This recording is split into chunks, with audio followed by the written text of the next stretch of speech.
बिस्मिल्लाहिर्रहमानिर्रहीम। अस्सलामुअलैकुम नाज़रीन, ताज 92 न्यूज़ के साथ मैं हूं नाइला भट्टी। नजर डालते हैं आज की खबरों पर।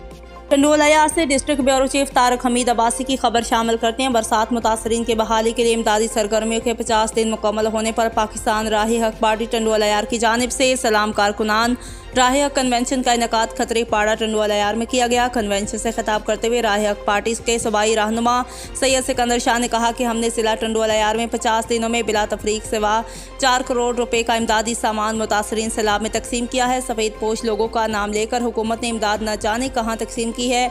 हमने मुतासरीन में ऐलानिया इमदाद तकसीम की और मुतासरीन की इज्जत नफ्स का भी ख्याल रखा।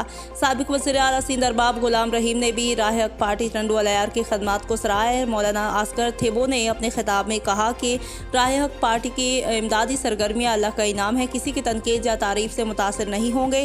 खिदमत का हमारा ये सफ़र जारी रहेगा। कलीमुल्लाह कायम खानी ने अपने खिताब में कहा कि 50 दिन से हमारा कप्तान सिकंदर शाह मैदान में था। जब टीम का कप्तान मैदान में हो तो समझ ले सारी टीम मैदान में है। मौलाना काशिफ हनफी ने अपने खिताब में कहा कि सैयद सिकंदर शाह ने सिर्फ सैलाब मुतासरीन की मदद नहीं की बल्कि हर कौमी इलाकाई और दीनी मसले में राही हक पार्टी और सैयद सिकंदर शाह सफ़े अव्वल में मौजूद होते हैं। डॉक्टर इकबाल कश्मीरी ने अपने खिताब में इस अज़म का इजहार किया कि जमात के हुक्म पर आखिरी बाल तक इमदादी सरगर्मियाँ जारी रखेंगे।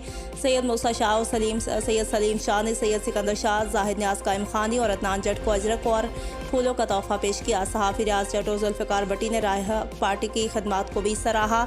इस मौका पर इंजीनियर उस्मान अब्बासी, हाफिज़ ज़हीर कश्मीरी, मौलाना मलिक कासिम, हारिस इकबाल, हाफिज़ शाह, निसार खान ज़ादा, सैयद नईम शाह, नदीम शेख, अब्दुर्रहीम माविया, नजमुद्दीन शेख, सैयद असद शाह, सैयद अब्दुर्रशीद शाह, राव आमिर राजपूत, मुश्ताक कुमार, असद काकी पोटा, दिलदार चौहान, अब्दुल रज़ाक मियो, आसिफ मियो, सैयद ताहर शाह और अक़लीती बरादरी के खमो और ओड ने भी खिताब किया। इस मौका पर नज़रियाती कारकुनान की बड़ी तादाद कन्वेंशन में मौजूद थी।